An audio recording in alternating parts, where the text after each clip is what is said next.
Doctor Mohan Yadav ji का रहा। अब उस प्रेम को वे समूचे प्रदेश पर न्यौछावर कर रहे हैं, जिन्होंने मिटाया मिथ्या को नकारा, अपने राजा महाकाल के शरण में उज्जैन में रात भी बिताई और सिद्ध किया कि समूचे ब्रह्मांड के राजा महाकाल हैं। आइए स्वागत करें महाकाल राजा के बेटे, हमारे अपने मुख्यमंत्री डॉक्टर मोहन यादव जी का। मेरे साथ सभी प्रेम से बोले जय श्री महाकाल। क्षिप्रे नर्मदे महारानी की।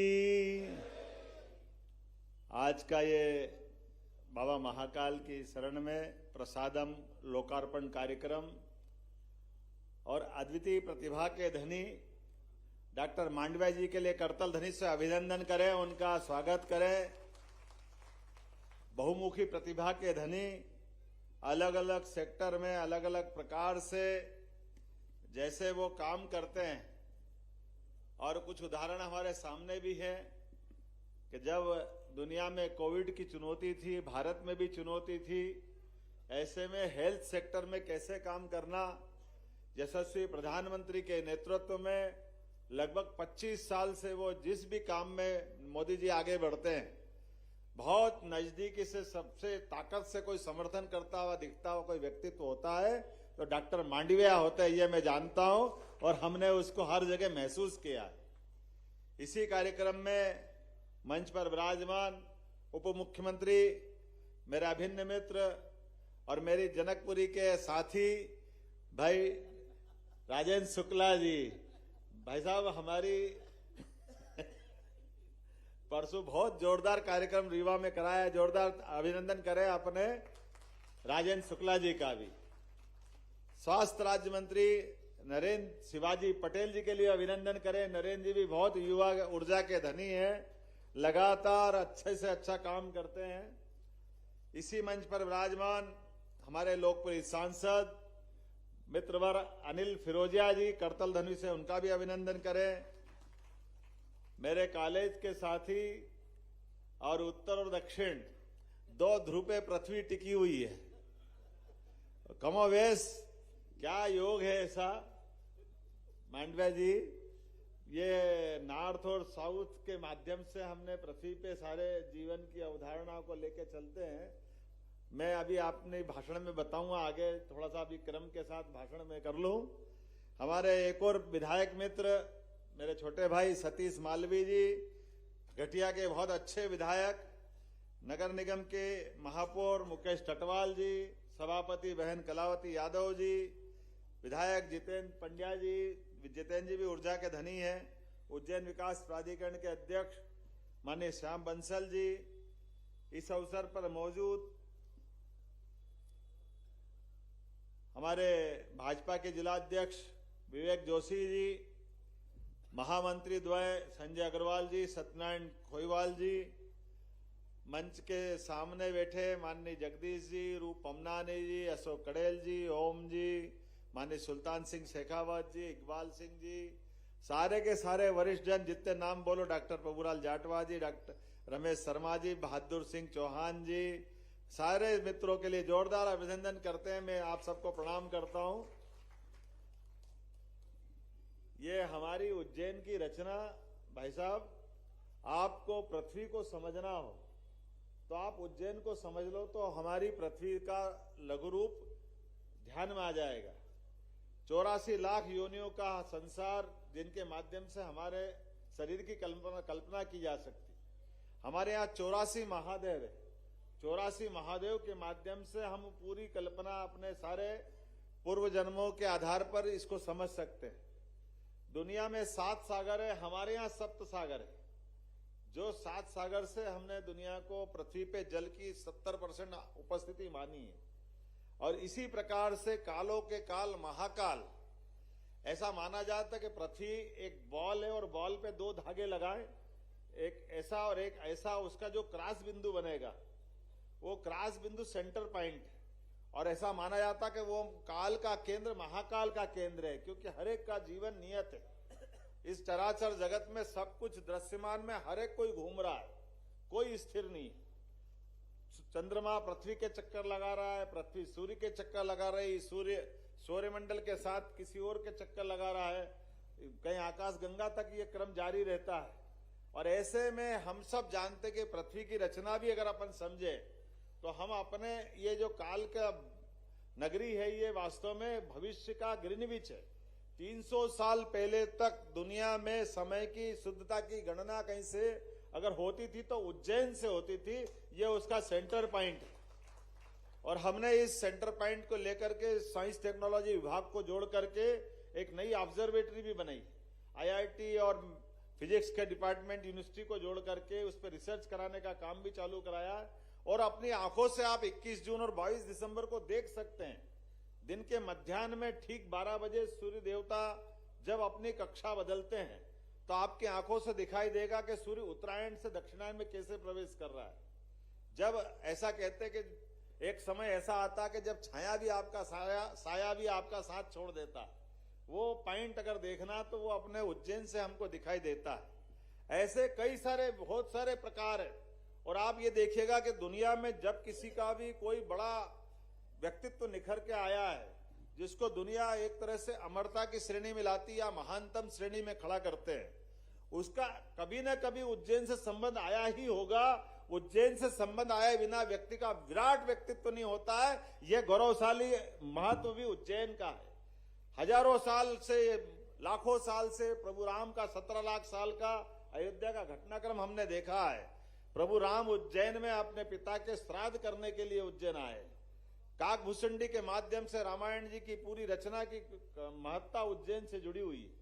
और ये नहीं, 5000 साल पहले भगवान कृष्ण का भी उज्जैन में ही शिक्षा दीक्षा हुई। 64 कला, 14 विद्या, आचार्य सांदीपनि का आश्रम, उनकी एक ससुराल उज्जैन, राजा सूरसेन यादव की लड़की मित्रविंदा से।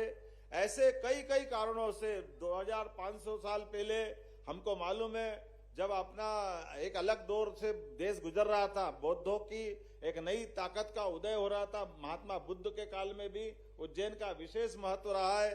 2200 साल पहले सम्राट अशोक ने यहीं 10 साल गुजार करके उनकी 2 संतानों का यहाँ संबंध रहा है। यहीं से संघमित्रा और महेंद्र लंका में जाकर के बौद्ध धर्म के प्रसार के लिए गए। 2000 साल पहले सम्राट विक्रमादित्य, 3 भाइयों की जोड़ी है, हम सब जानते हैं, भगवान राम और लक्ष्मण, भगवान कृष्ण और बलराम। और तीसरे भाइयों की जोड़ी है हमारे उज्जैन से जिसका संबंध आता है, सम्राट विक्रमादित्य और भर्तरी। ये तीसरी जोड़ी उज्जैन की, ये गौरव भी उज्जैन को मिला है। और मैं आज के इस अवसर पर बहुत सारी बात कर सकता राजा भोज के जीवन काल में, जिनने एक राजा होते हुए भी कितने प्रकार की विशेषता हो सकती किसी के अंदर, जिसकी आयुर्वेद की दक्षता आज भी उनके आयुर्वेद के लिखे हुए भोजपत्रों के प्रमाण आज उनका अलग प्रकार का व्यक्तित्व लाते हैं। शस्त्र शास्त्र तमाम प्रकार की चीजों में भोज का जो विराट व्यक्तित्व था, राजा भोज की राजधानी भी उज्जैन रहा है।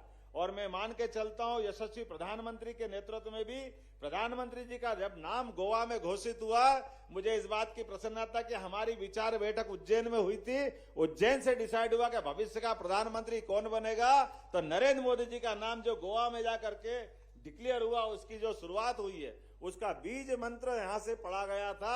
मुझे इस बात की प्रसन्नता है माननीय यशस्वी प्रधानमंत्री के नेतृत्व में, नरेंद्र मोदी जी के नेतृत्व में जिस प्रकार से दुनिया ने लोकतंत्र को, भारत के लोकतंत्र को गौरवान्वित किया है, वो जो एहसास हमारे सबके सामने है, वो कई बार कई प्रतियोगिताओं में कई बार परीक्षा दे करके भी ऐसा लगता है कि कुंदन तपने के बाद निखर के आता है।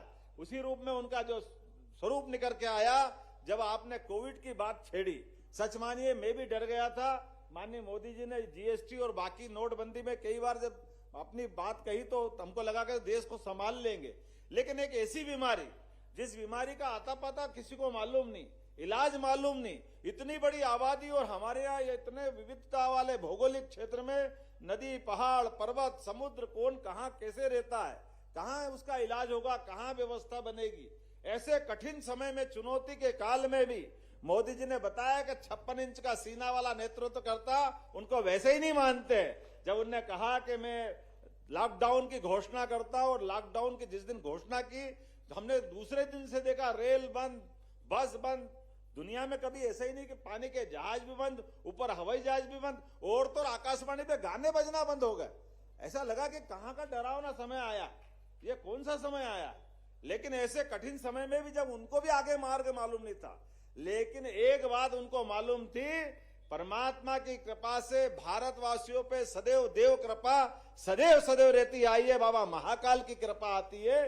दुनिया की कई कई बड़ी बड़ी चुनौतियां भारत ने ऐसे ही सहन नहीं की है।